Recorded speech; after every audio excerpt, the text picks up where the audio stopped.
This episode of Geek's Guide to the Galaxy is brought to you by Casper, an online retailer of premium mattresses for a fraction of the price, because everyone deserves a great night's sleep. Get $50 off any mattress purchase by visiting casper.com/galaxy and entering the promo code GALAXY.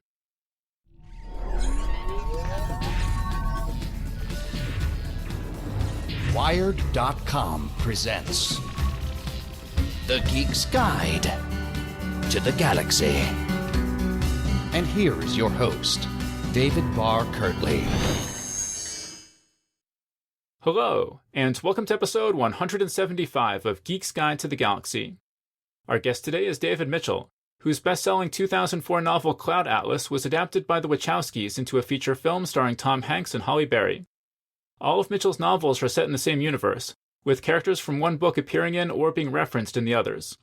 And those books include Ghostwritten, Number 9 Dream, Black Swan Green, and The Thousand Autumns of Jacob de Zoet. Mitchell's most recent books are The Bone Clocks, about a secret war between two factions of immortal occultists, and Slade House, a decade-spanning haunted house novel. And today's show is brought to you by Casper. If you need a new mattress, just pop on over to casper.com/galaxy and order today. You won't have to visit a showroom or haggle over prices, and the mattress will be shipped to you in a box that's the size of a mini fridge. Then all you have to do is open up the box and watch as the mattress expands to its full size. One of our biggest fans, Zach Chapman in Austin, Texas, ordered a Casper mattress after hearing about it on the show. Zach writes, "It's a great mattress. I have a dog that likes to walk on the bed at night, and that used to wake me up with my old mattress. I don't feel him or the cat hopping around on the bed at night anymore, and my wife doesn't wake up when I come in after she's fallen asleep. The flyer it came with warns that the beds can take 2 weeks to get used to if you're transitioning from a spring mattress, and at first I felt like the bed was a little stiff, but 5 minutes into the first night I was already used to it. I did a bit of research first. The ratings are outstanding. Personally, I'd highly recommend it, especially considering how much comparable mattresses cost, and the fact that I'm getting $50 off by helping out a podcast that I like." So big thanks to Zach Chapman for ordering the mattress and giving us that report. And yeah, it does really help us out when people buy stuff from our sponsors. And it's entirely possible that Zach single-handedly convinced Casper to buy another ad with us just by buying that one mattress. So who says one person can't make a difference? Anyway, it's $500 for a twin-size mattress and $950 for a king-size one. The mattress will arrive in the mail, and you have 100 days to try it out. And if you decide not to keep it, Casper will pick it up for free and give you a full refund. So if you're interested, just visit casper.com/galaxy and enter the promo code GALAXY. And you should also follow Zach Chapman on Twitter @ChappyZach, and listen to his short story Between Screens in episode 406 of the Starship Sofa podcast. The story originally appeared in Writers of the Future, volume 31, and I believe it's his first published story. So congratulations to Zach on his first short story sale, and on his first Casper mattress. Alright, and so now here's our interview with David Mitchell. Alright, so we're here with David Mitchell. Welcome to the show. Thank you very much, Dave. Great to be here. Okay, so I mentioned that this is a show for fantasy and science fiction fans. So the first thing I want to talk about is just what were some of your favorite fantasy and science fiction books growing up? Where to begin? The Tolkien, of course, Ursula Le Guin, the Earthsea books. I'll start with fantasy. Some books you may not have heard of. They were for British kids more at the time. I'm not sure if they made it over this side of the Atlantic. Celtic-flavoured fantasy quintet called The Dark is Rising by actually an American author called Susan Cooper. But I'm not sure how well known. Yeah, no, they're actually fairly popular here. Yeah. Oh, really? Okay, great. British fantasy writer called Alan Garner. Does that ring any bells? I don't think I know that one, no. He's interesting. The Stephen Donaldson books. I remember having those. The Thomas Covenant? Yes, that's the one. That's the one. Thank you. Long time ago, though. 30 years and longer. But it was probably more science fiction that attracted me. So with him, again, many eminent Americans, Bradbury, Asimov, the Golden Age crew of great American science fiction writers. I subscribed to a comic called 2000 AD that fed the appetites of many young British science fiction fans back in the 70s and the 80s.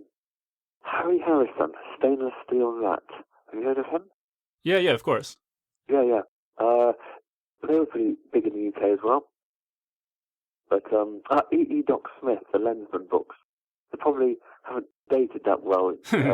Those books which where the 2030s looked an awfully lot like the 1950s. But again, they were good for my imaginative education at the time.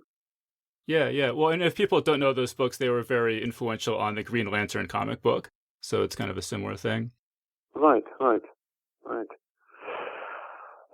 One more, the Riverworld books by Philip Jose Farmer, about an extraordinary planet where everybody who'd ever lived, including the famous, was resurrected along the banks of this enormous, never-ending river on a vast planet.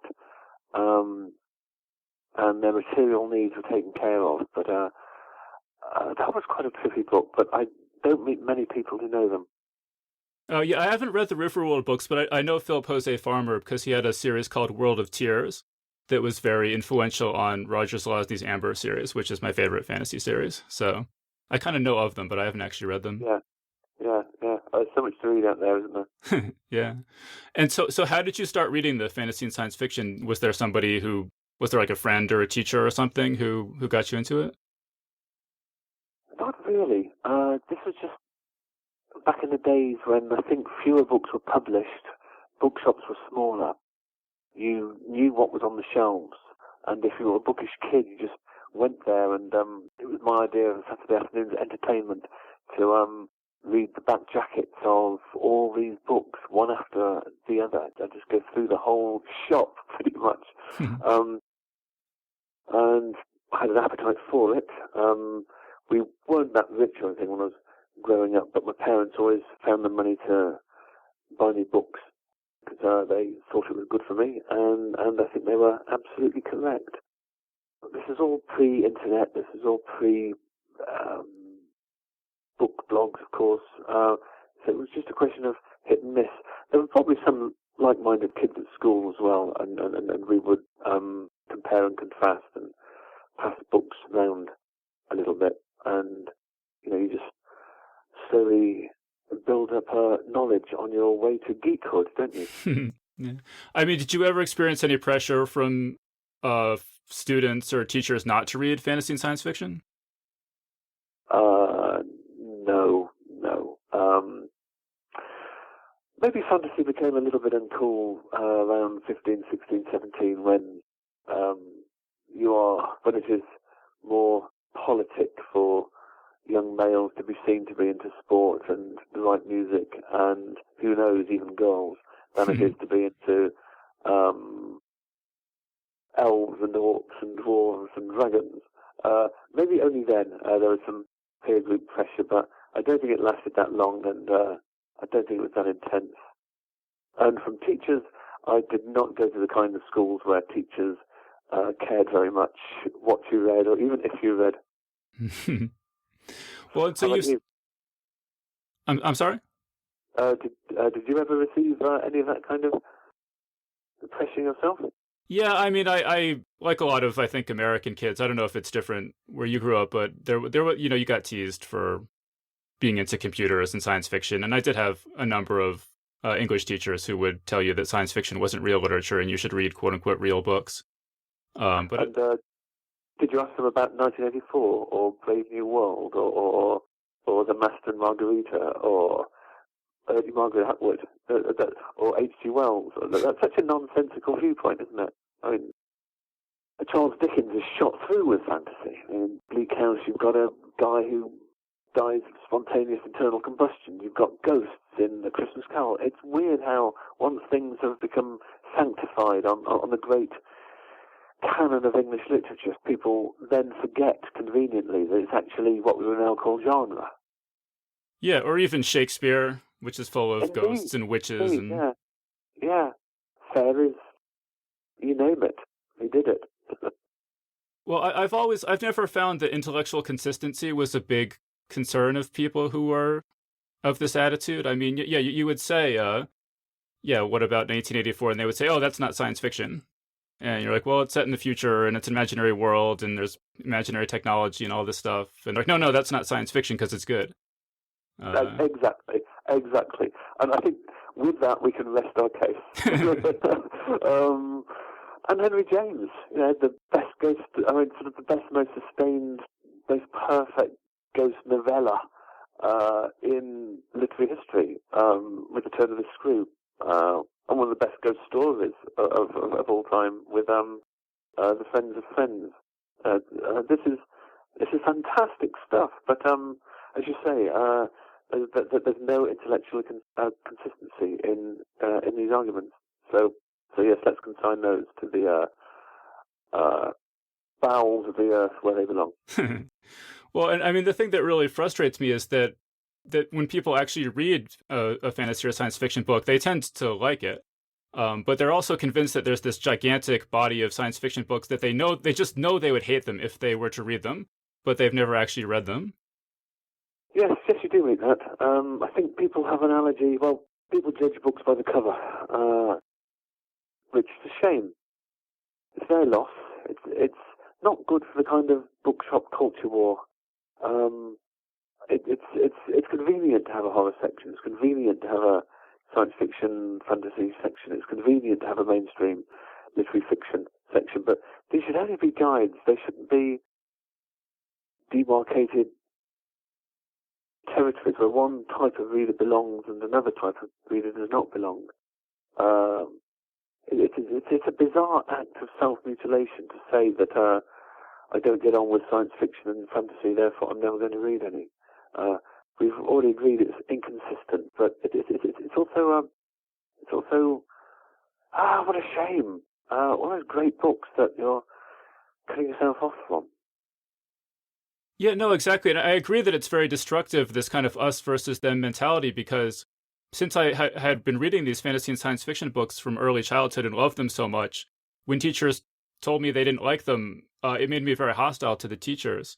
And so it cut me off from reading the kind of books that they wanted me to read because I had this hostility to them. So even things like you mentioned Ursula Le Guin's Wizard of Earthsea, I resisted reading that for the longest time because it was on the school reading list, and I didn't want to read anything that was on the school reading list. So I missed out on this great novel at that time. Yeah, it cuts both ways, isn't it? I mean, in a sense, we're talking about snobbery and inverted snobbery, and they're both harmful. But anyway, I'm glad you got to A Wizard of Earthsea in the end. Isn't it fantastic? And the Tombs of Turin and The Farthest Shore. Love those three. Yeah, well, I mean, I actually saw you said that it was reading Wizard of Earthsea that made you want to be a writer. Yeah, there's a lot in that. On the one hand, it's a pat story and an easy answer to an impossible question. What made you want to write? I mean, yeah. Because I'm me is the real answer, but people are never very happy with that.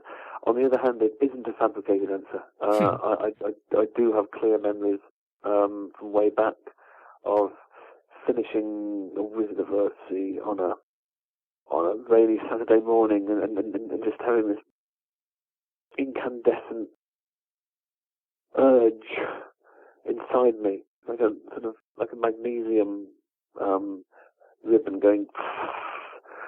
That I badly wanted to do that as well. I wanted to make those worlds and people those imaginary worlds and send them on journeys and give them quests and make other people feel what she had made me feel. So yeah, that's real. And also those books just get better. Now, they were good then, but they're extraordinary now. I revisit Earthsea about once a decade, and I read myself when I'm there. My earlier selves, reading them as a boy of 9, as a teenager of 15, as a young man of 26 or so, as a writer of 35, and as personally reread them to write an introduction to the folio editions, recent hardback reprint of A Wizard of Earthsea. So it's kind of come full circle. Yeah, because I read the article you just wrote about Earthsea. I guess was that adapted from your the Yeah, that was actually the introduction.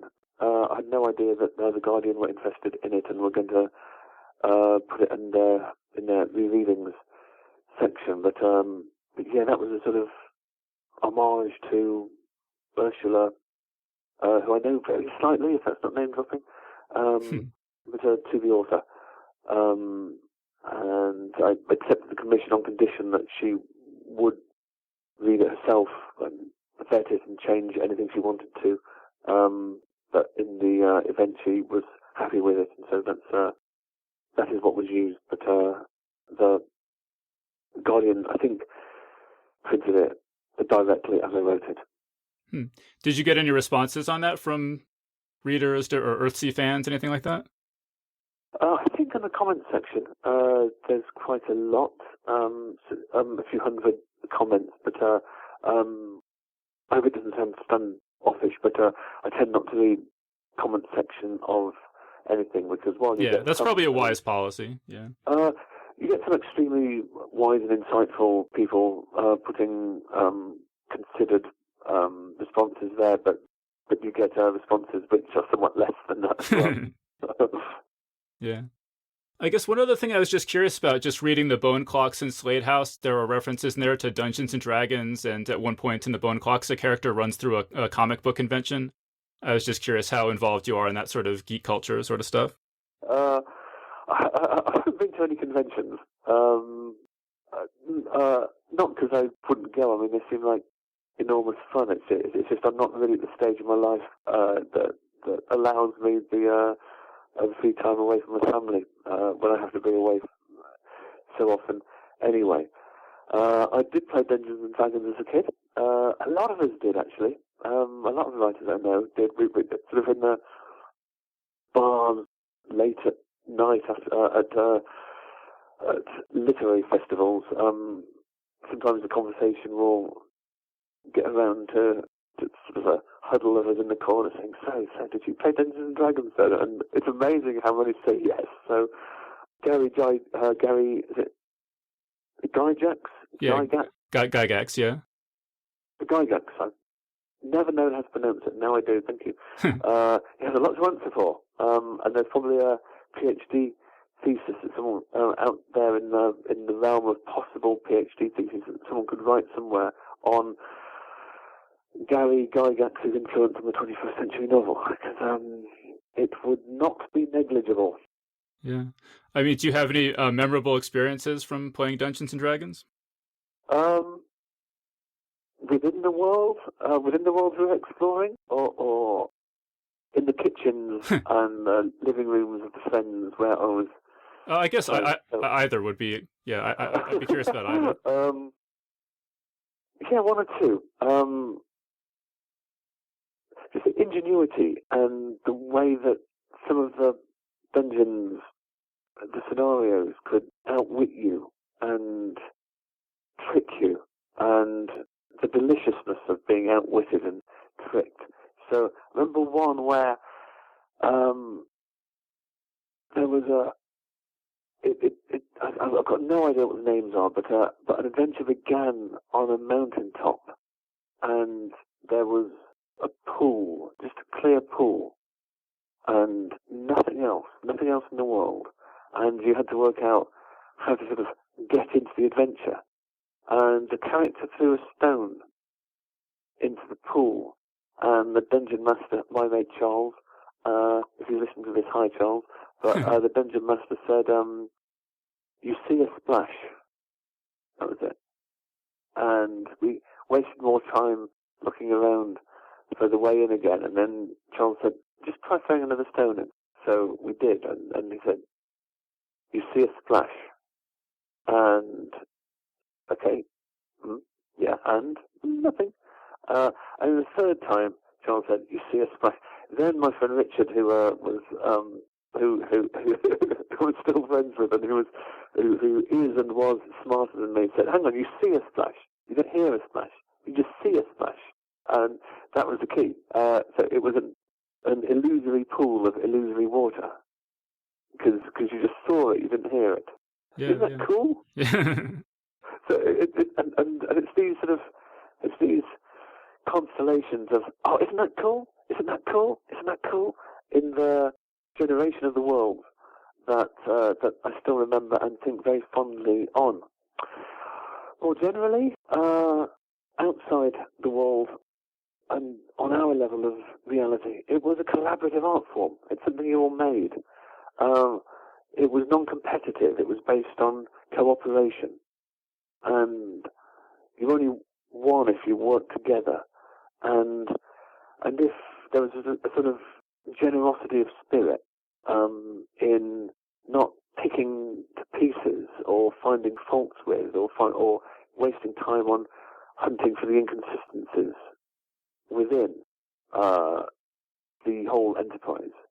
And that is something that I don't feel you get on computer-generated multiplayer games. Computer-generated is probably the wrong word for it, but the digital versions of the same. You know, we were speaking with each other, we were laughing and interacting and making drinks and being friends. And the games, although we took it seriously, in a way it was simply the vehicle for the human interaction that made the whole thing so very enjoyable.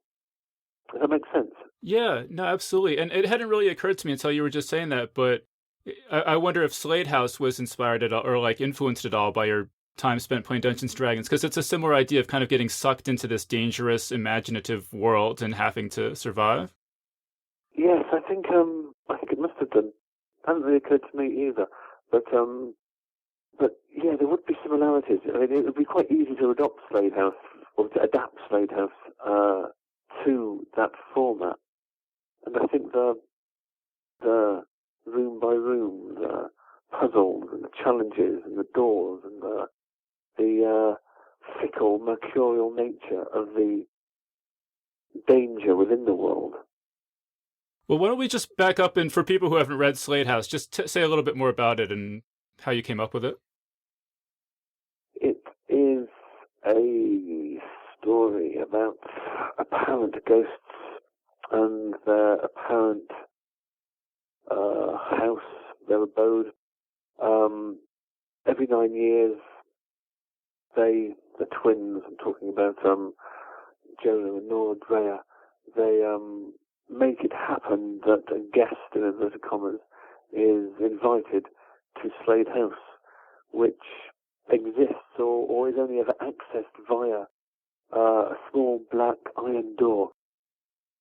The door's not normally there, but it is when the twins would like you to visit. And each of the guests, 5 of them in the book, they enter, first, at least in the book in 1979, and the last one in 2015, they enter Slade House and do not necessarily come out again. So that is the elevator pitch version of the story without any spoilers whatsoever. And I'm sorry, what was part 2 of your question, Dave? Just how did you come up with it? I came up with it. It was, it goes way back to when I first was thinking about the Bone Clocks. And that was going to be not 6 novellas set in the sort of 6 adult stages of man over 6 decades. That was going to be 70 individual stories set throughout a 70-year lifespan. And which is one of those ideas, it sounds sort of great on the launch pad, but when you are actually light the fuse, it blows up, because we read short stories in a different way to reading novels, and a novel made of short stories, at least the way I was trying to do it, soon proved to be unreadable.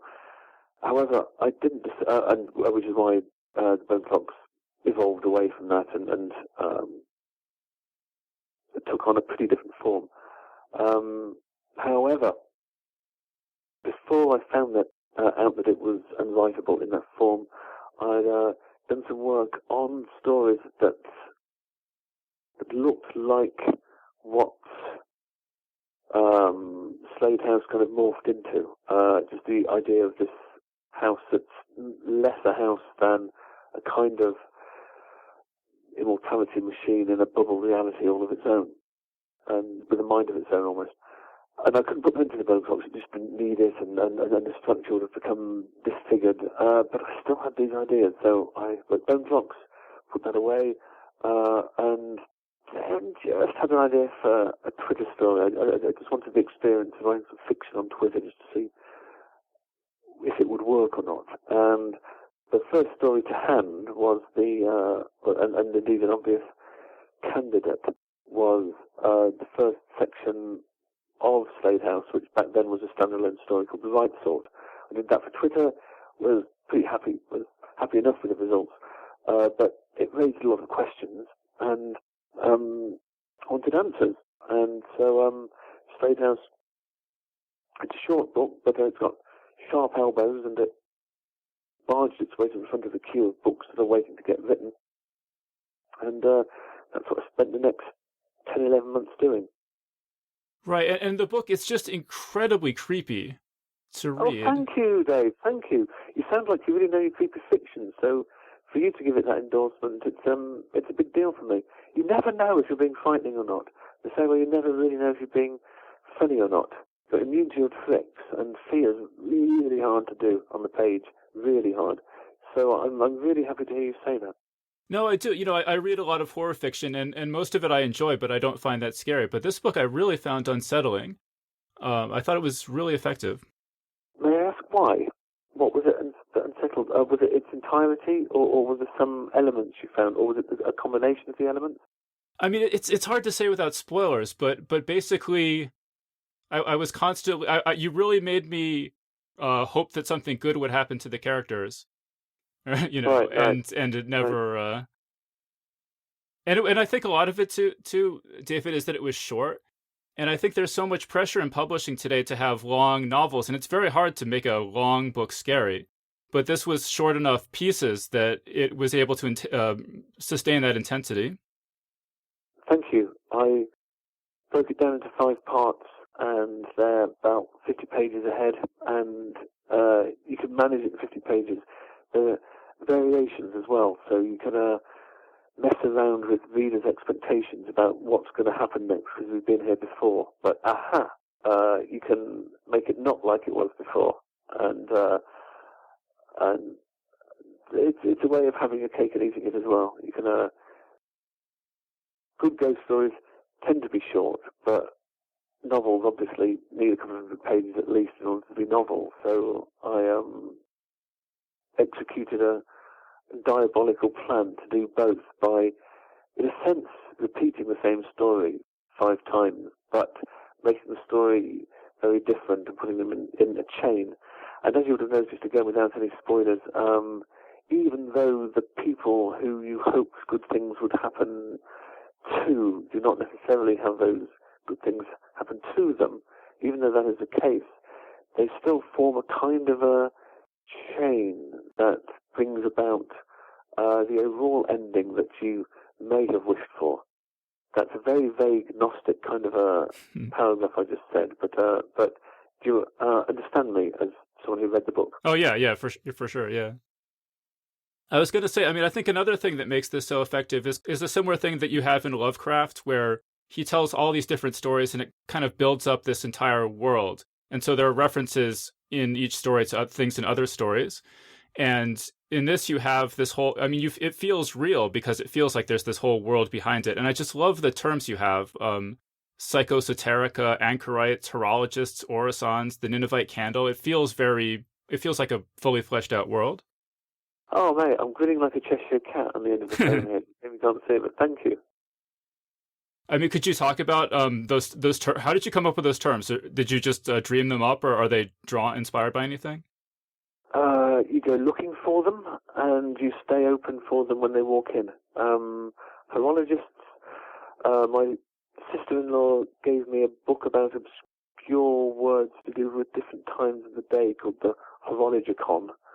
It was one of these sort of Christmas books that no one ever really reads, but you get given it for Christmas or give it to other people for Christmas. But horology, this is a great word. Horology is not about time, it's about the science of the measurement of time. And that just seemed an appropriate name for who and what the horologists are in the bone clocks, with some, as you say, some overlap in Slade House. The anchorites, I needed something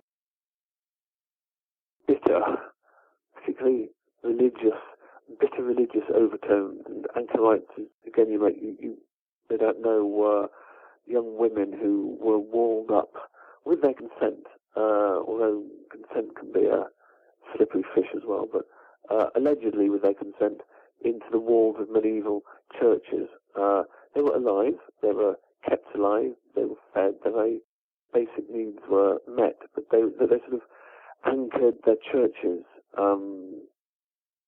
more firmly against the winds, the storms of the buffetings of sin, of evil, of the devil, of the plague, of war, and they spent their lives in prayer. But you just have to wonder how long and how fulfilled those lives actually were. Always women as well, of course, never men, of course.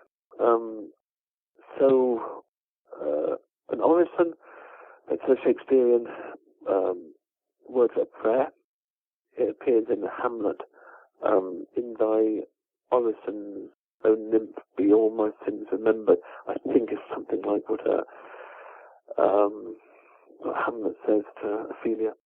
I reboot the word in another of my novels, Cloud Atlas, where it's a kind of futuristic recording device which projects an image when it's on a replay mode, which is sort of like looking at a prayer.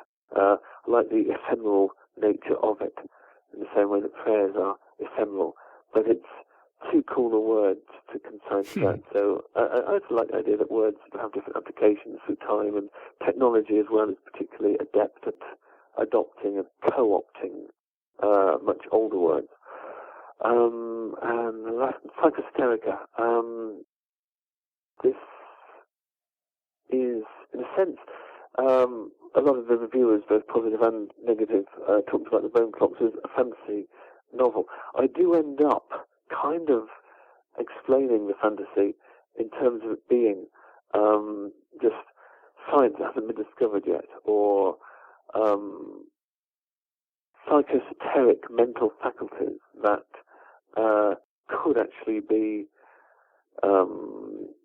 acquired or learned or honed and possibly even empirically measured. So in a way, I wanted this in-between zone between fantasy and science fiction. It's esoteric, which puts us into fantasy, but it's also psychological. It's of the mind. It's to do with all those subjects and all those words that begin with the word psycho, except psycho killer, which is very different. So the word itself is sort of a tug-of-war rope being pulled on one side by the fantasy zone and being pulled on the other side by the science fiction zone. And I like that tension between them. Yeah, well, and you mentioned the critical reaction. What sort of responses to the Bone Clocks and Slade House, to the extent that you've gotten them yet, sort of stick out in your mind the most? I successfully avoided reading all of them. All right. But I mean, I know which way. I asked my agent to tell me which way the wind is blowing, and it's odd. The Bone Clocks generally pretty good. One or two hatchet jobs, but mostly from the British. One or two kind of 3-star reviews, but mostly good solid 4s, 4.5s, 3.5s. Slade House, however, I'm yet to be aware of even an indifferent review towards it. I'm giving a hostage to fortune here. There'll probably be something appalling in the morning in a major news organ, but one of the majors who have reviewed it so far, as far as I know from my agent and my publicist, it's been really good, which is interesting. It's my slightest book in some ways, but perhaps that's part of the appeal. I don't know, maybe I go on too long normally. How about just from readers? I mean, do you ever get like really out there things like people who think the anchorites and the horologists are after them or anything like that? I did something I haven't done before with Slade House. I tweeted as Bombadil, or rather, I wrote Bombadil's the last 10 weeks worth of Bombadil's tweets from the 1st of September to last Saturday when he goes into the house, and you can put tweets onto a sort of a pre-launch platform to say when you want them going out at which time. So over those 10 weeks, I sort of tweeted the last 70 days of Bombadil. That's more likely to mess with people's heads. And if anyone is suffering from schizophrenia, that kind of thing, when it's arriving in their phone by someone who's really apparently believing this stuff, as opposed to being in a book by David Mitchell, I think the tweets are likeliest to be mistaken by people with a tenuous grasp on reality as reality. How did that idea come up to create that Twitter character and have it be sort of outside the text? By my reluctance to write the kind of how I came to write this book article that I have to do, that I've done for all of my other books. I'd done one about 14 months ago for the Bone Clocks, and I'm really grateful for the attention's there, and I don't mean for this to sound as precious as it may sound, but I just couldn't really muster any enthusiasm whatsoever about cranking out another 1,200-word article on how I came to write this novel. So I asked my publishers, look, instead of doing that, would you let me off that if I give you this, if I do these tweets? And so that was a major reason. And my publishers, being the forward-looking, compassionate people they are, said, yeah, sure, go for it. And so I did, and it was a lot of fun. It's also just lets me use this technology, Twitter, as something more than just a sort of a notice board where I put up my bookshop appearances and just do things. I've got no interest in tweeting about my life. I don't think it's that interesting, and I value my privacy. So that's really all I was using my Twitter account for. But I do get excited about fiction, as you may have noticed already, and to use Twitter sort of as a work of art, as an arena of character development. That's interesting. I don't have to feign any interest about that.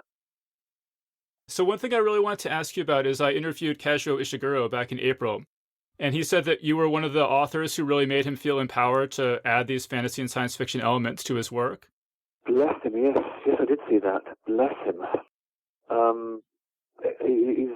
He's one of my favourite writers ever in any language. He's the first professional writer I ever met on my very first book tour across America last century in Minneapolis. I think we met. I would just say in return, he empowers me. And I know I'm not the only person in my generation who thinks that. The way his first two books were very Japanese, then he wrote a very English, a quintessentially English, but more English than the English.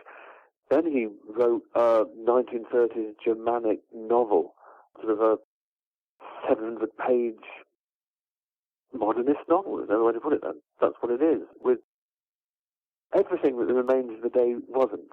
And him doing that empowered me after I'd got my hit with Cloud Atlas to say, what would Ishiguro do? Would he write another version of Cloud Atlas, but kind of not as good? Or would he go in the other direction and do something completely different? Which he did. And then when the orphans, great sections in that, then science fiction. Never Let Me Go. It's a science fiction novel. But I'm already thinking about your teachers who would say it's not science fiction. Yeah. I mean, it is. It's an alternate universe, and it's a dystopian one. But maybe this is the point. The book doesn't care what it is. The book doesn't care. if it's science fiction. The book doesn't give a damn about genre. It just is what it is. And that's what I want to do. The Bone Clocks, I mean, that was in the corner of my mind on the Bone Clocks. I don't care what genre any of this is. This is what the book wants to be. And then he did it again with The Buried Giant. It's got a dragon in it. Have you read that, may I ask, Dave? Yeah, that's the book I interviewed him about, yeah. Ah, right.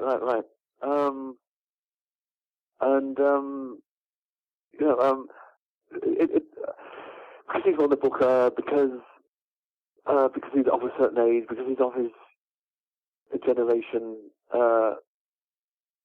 full of writers who mostly are now still writing the same book, essentially, that they wrote when they were 40. Because he's one of the 2, 3, 4, 5 reigning kings of greatest living British writer. And it's just this big brouhaha in the press, in our admittedly tiny corner of the press that the book world occupies. There's this sort of, how dare he? Has he lost his marbles? What does he think he's doing? A lot of people didn't get it, but this is what the book wants to be. And you're perfectly entitled to not like the book because you don't think it works. You're allowed to not like the book because you don't get on with his style of writing. You don't like the book because of its uncertainty and strangeness. But don't not like it because it's got a dragon in it. Don't not like it for that reason, please. Anything but that. So he has said some very nice things about me in the press, but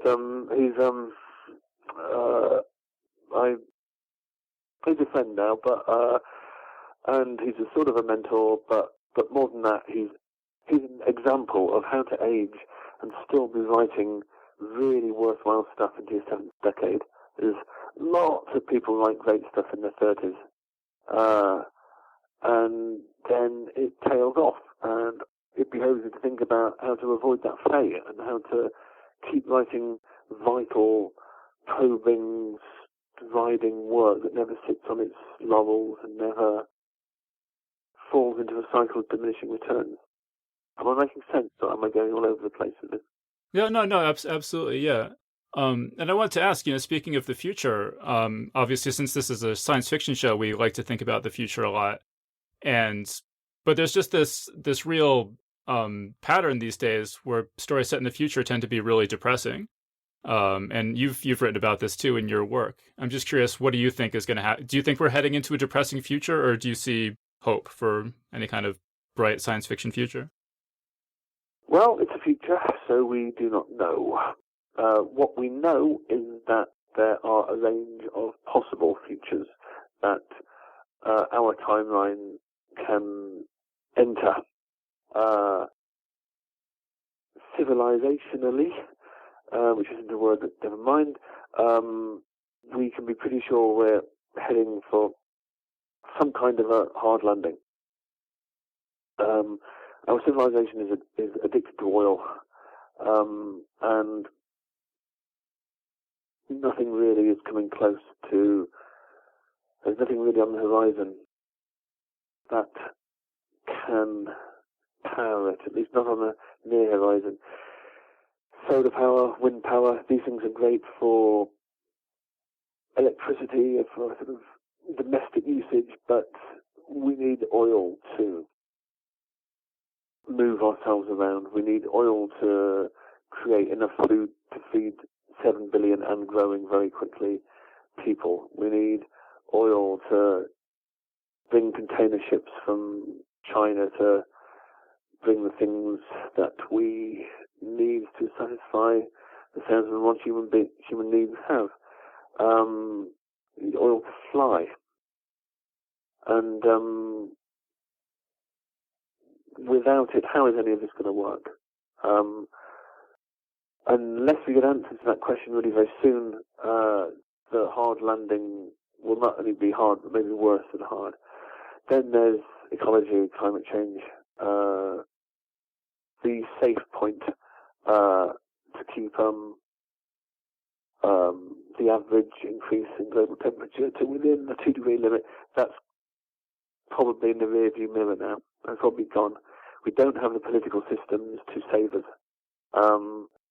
We are too bad at voting for politicians who will transform our societies to save the life support system that Earth is.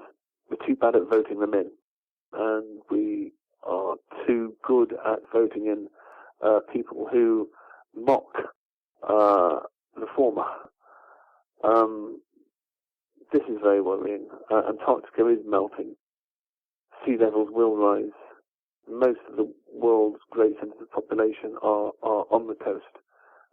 Hurricane Katrina, I fear, it's just a mild early warning. And while all of what I've said is true, it should be an impetus for action. It should be a reason not to roll over, give up, and think slightly guiltily, yes, we screwed the world, we're all screwed, but it's not my problem. And I can't do anything about it anyway. Yes, these gloomy possibilities are real, but that's all the more reason to become scientists and engineers who will devise technologies that don't yet exist to soften the hardness of the landing we are headed for, and to become artists and voices and administrators and 1,001 other things that human beings can become. I'm on a soapbox. You put me on a soapbox, Dave. Is it good to come down? There isn't much oxygen up here. Well, no, here, I can join you for a second, because on the soapbox, because I think that, one of the things I think is so important about science fiction is that it gets people to think about the future. And I tend to think if more people were reading stories set in the future and thinking seriously about it, it might shift the conversation in a way you're talking about that would shift the political system to actually act on some of these problems. And amen and hallelujah. There's plenty of room on my soapbox for you. But I wanted to ask you, speaking of that, about this. You're actually writing a novel that's not going to be read for 100 years. Yeah. That's a vote of confidence in the future. I can't be that convinced that we're all headed for the Planet of the Apes or for Mad Max if I was doing that, would I? It's called the Future Library Project. Scottish artist Katie Patterson has said of a project whereby she's asking or her appointed successor is asking a writer of the day, one per year, to write work that will be put away in a library in Oslo and will not see the light of day until the year 2014, when it will be printed on books made from wood pulp of trees that were planted last year. So it's this time vaulting art project. And I was asked, and I considered, and it was idealism that made me say yes. So a bit of idealism in the diet is very important. You don't need much, like vitamin C. You don't need much, but it's really crucial. It protects you from scurvy. It protects you from cynicism, which is very easy, and it looks very cool. There's cynicism, and you're really wrong. And it's a dry, Teflon-coated, droll, posturing, cool position, but it's also cowardly. So that's why I said yes. Yeah, and the purpose is sort of like, I don't know if you know the Long Now Foundation, but it's just that if people are aware, just anything that's not going to happen for a century is just trying to get people to think on that time frame and just realize that a century from now is just as real as the present. Yeah, and that our present is only as good as it is because people 100 years ago were thinking in the long term as well. Now, we're living off savings, put aside environmental savings, social savings, laws that mean that life is much better for the non-rich now than it would have been for great-great-grandparents. All these invisible, multitudinous strivings that we are oblivious to. That's why the world is what it is. Speaking to you from Pittsburgh, very beautiful, huge trees. And I know I'm in a nice part. It's under museum and the university section, but they were planted by strangers, kind of for my benefit. They weren't very impressive in the lifetimes of the people who planted them. They were just sort of mediocre 18-year-old oak trees. But now they're these beautiful, blazing, full-coloured giants. And we need to do the same. We can't just spend that. We need to invest for the people who come after us. We bloody well should, anyway. And we need to take care of their planet for them. We need to take care of their now for them. Yeah. Still on the soapbox. Thanks to you. Okay, so we're almost out of time, and I want to end things on a slightly lighter note. So I came across this thing that you said. You said, if you know anyone from Japan, just ask them about Hanako-san. Can you tell us about Hanako-san? Hanako-san. Yeah, Hanako-san is a ghost who lives in, I can't remember which toilet cubicle it is, but every school toilet there's a row of cubicles, and Hanako-san, presumably the girl, but for some reason boys aren't always necessarily immune to her murderous attentions either. I think it's the last one but one. And if you use that cubicle after school, or if you use the cubicle without basically saying a spell of protection, or offering her due homage, then she will extract a murderous and bloody revenge. The terms of the deal vary from region to region, from generation to generation. But I have yet to meet a Japanese person who does not know about the toilet or Hanako-san. Who it's an urban myth. It's more than an urban myth. It's a piece of universal folklore that is braided into Japanese popular culture. Well, it's funny because when I was a kid, I used to go to the video store, and one of the boxes in the video store was this movie called Ghoulies 2 that featured the ghoulies coming up out of the toilet. And I think that disturbed me more than anything else I ever saw. And I maintain to this day that my childhood would have been about twice as happy if I had never seen the cover of Ghoulies 2. That's even more entertaining for British English, because in British English, ghoulies is a euphemism for testicles. So the idea of testicles coming up out of the toilet is both comic as well as deeply disturbing. All right, see, David, that's why I have to have you on this show, for those kind of insights.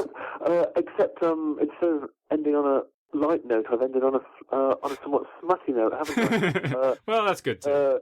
Shall we, let's end with The Martian. Have you seen The Martian? Oh, I haven't. I read the book and I just interviewed Andy Weir. I haven't gotten a chance to see the movie yet. Oh, really? Did you interview Andy Weir? I interviewed Andy Weir, yeah, just a couple episodes ago. He's a fantastically nice guy. If you've got his email, would you just say he's fantastic? And if he's ever heard of me, I've got no idea, but say I thought his book was great. I mean, I really enjoyed the film as well, but what an ingenious book. It just feels sort of effortless, doesn't it? It's clever and unexpected and brilliantly plotted and paced. Yeah, absolutely. And I mean, and it was self-published originally. And Yeah. I think what's so interesting about the self-publishing revolution is a lot of times, I mean, a lot of published novels, you kind of get the sense that the author is going through the motions, that they wrote this book because this is their job, this is what they do. But some of these things like The Martian, you get the feeling like this guy's whole life was leading up to writing this one book. You know, he's been studying this stuff since he was a kid, and this is the culmination of a lifelong passion. That's maybe why the protagonist is so convincing. So convincing. Yeah, maybe so. There's a lot of passion in the book. I mean, self-publishing, I doubt very much that the standard is anywhere near that. But it is good to remember that it happens sometimes, and however manky the haystack may be, sometimes you will find a needle of pure silver in there. I have to go and iron a shirt, my friend, but I've got a lecture at Carnegie in 15 minutes. But look, thank you. I've really enjoyed the conversation. Yeah, me too. Thank you so much, David, for joining us on the show. I hope our paths cross again, and keep up the fantastic work at Geek's Guide to the Galaxy. All right, thank you very much. Cheers, bye. Okay, bye-bye. And that was our interview. So big thanks again to David Mitchell for joining us on the show. Big thanks as well to everyone who's given us 5 stars on iTunes, including Cliff's Notes, who writes, I discovered this podcast several months ago. I drive trucks over the road. This podcast keeps me plugged into the sci-fi and fantasy I enjoy. I've heard interviews that brought new authors or shows to my attention. I wish there was some way I could tell the folks who put the plug in for Saturn Run a couple weeks ago. I bought the audiobook because I heard about the title through this podcast's ad. Hint, hint. I am giving Geek's Guide a bit of money via Patreon and hope others do the same. David is doing good work, and I hope he will continue to send excellent interviews to my earholes week after week. The longer he does this and the more exposure he gets, the more he'll get the big names to talk to him. So big thanks again to Cliff's Notes for that great review. And Cliff's Notes, I did forward your comments along to Penguin Random House, so they're aware that you bought Saturn Run after hearing their ad. So big thank you for that as well. And of course, a special thank you to Hans Decker, who just signed up this week to support us on Patreon. Geek's Guide to the Galaxy is made possible thanks to support from listeners like you. So if you enjoy the show and want it to continue, please sign up to give us $1 or $2 per episode over at patreon.com/geeks. And if you'd prefer to make a one-time or fixed monthly contribution, you can do that via PayPal over at geeksguideshow.com/crowdfunding. I'd also like to give a special thank you to my all-time favorite Parisian, Bruno Onkier, whose total PayPal contributions just passed $1,000. Knowing that there are superfans like Bruno out there was a huge factor in our decision to keep the show going this year. So if you've enjoyed the recent episodes of Geek's Guide to the Galaxy, just know that it wouldn't have been possible without the support of hundreds of listeners who took the time to sign up via Patreon and PayPal. So big thanks again to all of you, we really appreciate it. I'd also like to thank our sponsor for today's show, Casper Mattress. Remember that if you do decide to order a mattress, you should visit casper.com/galaxy and use the promo code GALAXY. Alright, so that was our show. So thanks everyone for listening, and we'll see you next time. The Geek's Guide to the Galaxy is a production of Wired.com. For more information about the show, visit geeksguideshow.com. To learn more about your host, visit davidbarrkirtley.com. Music and voiceover produced by yours truly, Jack Kincaid. If you enjoyed this program, tell your friends. If you didn't enjoy it, tell no one. Thank you for listening.